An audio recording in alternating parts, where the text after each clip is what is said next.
नमस्कार. मास्टर रेसिपीमध्ये तुमचं मनापासून स्वागत. आता मी इथे उभा होतो ना, तर थोडा आमचा ईपी आपला कॅमेरामन म्हणते, "भाऊ इकडले इकडे व्हा." मग म्हणे, "इकडले इकडे व्हा." म्हटलं, "काय रे बाबा?" घुमवून राहिला मला इथचं इथे. नाही म्हणे, "इकडून येलो लाईट आहे, इकडनं व्हाईट लाईट आहे. तर तुम्ही म्हणे एका ठिकाणून पिवळे दिसे, एका ठिकाणाहून पांढरे दिसे. म्हणून तुम्हाला इकडे सरकवलं का तुम्ही पांढरे दिसा." अरे दिसण्यावर काय भाऊ? दिसण्यावर काही नाही राहत. त्याच्या स्वभावावर राहते. तर स्वभाव चांगला असेल ना तुमचा, तर सर्व छान होते. एनिवे त्याचं तर काय कार्यक्रम राहते, लाईट गिट चांगला पडला पाहिजे, तुम्हाला साजरा दिसलो पाहिजे. मास्टर रेसिपीमध्ये सर्वांचं मनापासून स्वागत. थोडासा विषय भरकटला होता, पण म्हटलं मनातलं बोलून द्यावं. कोणाकडे बोलू? कारण तुम्ही मायाचा आहे ना. रोज तुम्हाला भेटतो मी. माया आहे म्हणून तुमच्याकडे मन व्यक्त केलं. आता तो फिदी हसून राहिला कॅमेरामन आमचा. हसू दे, मला काय करावं लागते? तर आज या भाषेमध्ये बोलून राहिलो कारण वराडीतली एक बढिया रेसिपी, त्याला काय म्हणते, वराडी कोफ्ता करायचा का? हे घे ना कविता, घे पटपट घे. आणि पहिलं थोडासा मसाला आपला भातभूज करायचा. त्यासाठी मी हे थोडंसं तेल घालतो, गॅस चालू करतो आणि हे कांदे आपल्याला कापून घ्यायचे. हे कांदे असे लंबे लंबे. ये बात. ह्या अर्धा कांदा खासाठी नंतर कच्चा, हिच्याशिवाय मजा येत नाही. कांदे झाले.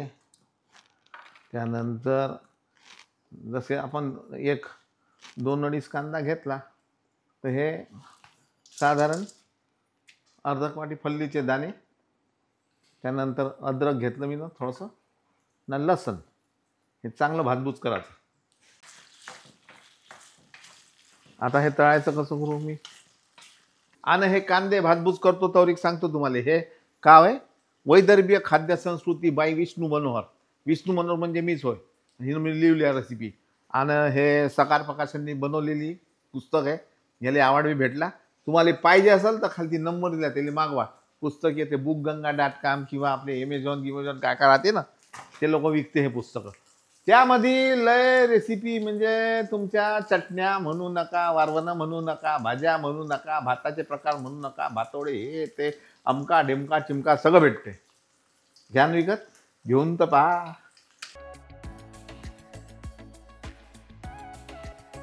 यामध्ये थोड्या हिवऱ्या मिरच्या न इलुकसा सांबार कुचकाच करून चांगलं भाजून काढायचं.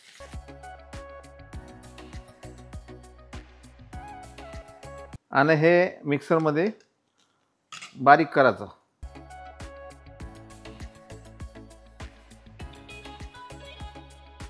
आता तेल गिल जास्त आहे तर राहू दे, लागणारच आहे आपल्याला तेल, चिंता करू नका तुम्ही. आणि पाणी टाकायचं भक्कम. पेस्ट झाली पाहिजे चांगलीवाली.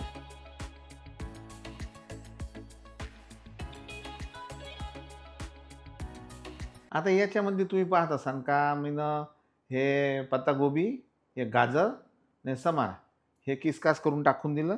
त्यामध्ये हे अद्रक लसणची पेस्ट टाकली 2 चम्मच. आणि थोडीशी हळद. हिरुती.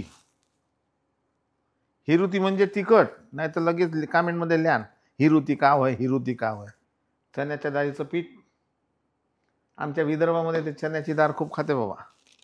आणि हे मक्याचा मैदा, कान स्टार्च म्हणते त्याला. आणि ह्याला एकत्र करायचं आणि इलुकचं मीठ घालायचं. बस झालं. आता ह्याला अगोदर पाणी नाही घालायचं. पहिले हे गिजराचं पाणी राहतं, त्या कुचक काचक करायचं सगळं. त्याच्यानंच काही होते का पाहायचं.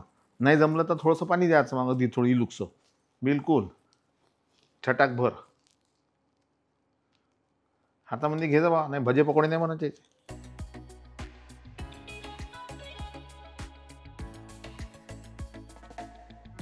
हे असे मोठे मोठे पकोड्या टाईप बनवायचे याचे.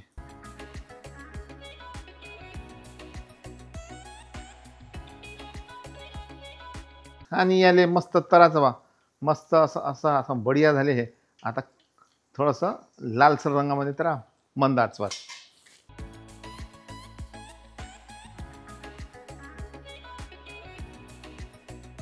आणि ह्याले असं बनवून मस्त असं ह्याच्यात ठेवायचं. जास्तीचं तेल गेलं असेल तर निथरून जाईल खालचं. हे रोळी भेटते बरं का आपल्याकडे. हे खालती व्हॉट्सॲप नंबर आहे ना, ते कविताबाई व्यक्ती आहे धातू उद्योगमध्ये. आणि पुन्हा मग हा मसाला भाजायला आपल्याला तेल लागते. तेल टाकायचं.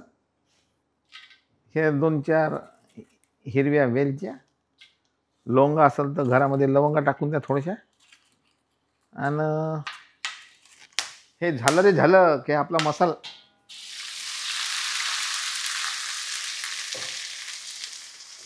आणि थोडीशी खाकस टाकायची वरतून. हे अलग मजा राहते बरं खाकसची.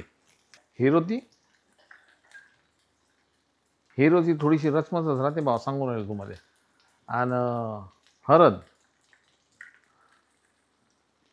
आणि जाडे हरडे धने, अर्धा चमचा जिरा पावडर न हे कारा मसाला, आमचा विदर्भाचा कारा मसाला. आता विदर्भाचा काला मसाला काय राहते रे? विदर्भाचा काला मसाला अलग राहते. आणि तो पाहता असाल तर हे बटन दाबा आईची.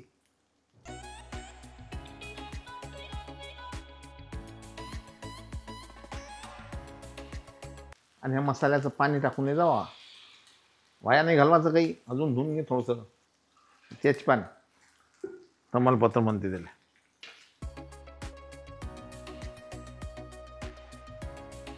आणि हे टमाटरची पेस्ट मीनं टाकली. आता हे कशी केली टमाटरची पेस्ट ऐकून घ्या तुम्ही. टमाटर घ्यायचे, चांगले धुवाचे, धुवून खसा धुतल्या, खसा नाही हळूहळू धुवाचे, मुलायम राहते टमाटे, मग पिचकतीन ते. मग मुलायम टमाटर घेतले, त्याला खस नाही हळूहळू धुवाचे. धुतल्यानंतर त्याला थोडंसं गरम पाण्यामध्ये उकरायचं आणि ते पाण्यासकट टमाटर जे आहे ना मिक्सरमध्ये बारीक करायचं, गाळून घ्यायचं, अशी पेस्ट तयार होते. एवढी सोपी आहे. आणि थोडंसं मीठ लागलेले. आता हा ना आमचा कॅमेरामन, काय नाव रे त्याचा, परीक्षित, सतत काही ना काही विचारत राहते, कॅमेराच्या मागं राहते, तर ते रेसिपीमध्ये घुसते, तोंडाले पाणी सुटत असेल त्याच्या. तो म्हणते का हे पेस्ट न प्युरी, याच्यामध्ये का पेस्टमध्ये का, प्युरी म्हणजे का, टमाटरचा रसा म्हणजे का. अजी सोपा आहे. टमाटर उकरणं, त्याचं पाणी काढून मग त्याला बारीक करणं, घट्ट पेस्ट करणं, हे राहते पेस्ट. थोडा पाण्यासकट उकरणं म्हणजे प्युरी. संपला विषय. एवढं सोपं आहे ना बाबू. आणि तू काय रे प्युरे गिऱ्यामध्ये लक्ष देते, कॅमेऱ्यात लक्ष दे ना आपल्या. आता किती पातळ पाहिजे ते मात्र तुमच्यावर आहे. आपण थोडंसं पाणी टाकू, पण पाणी टाकताना गरम पाणी टाकायचं बरं का. आणि गरमच पाणी टाकायचं. ये बात. आणि हे थोडीशी कोथिंबीर समार. आणि हे आपले पकोडे. क्या बात है. आपण याला सर्व करू.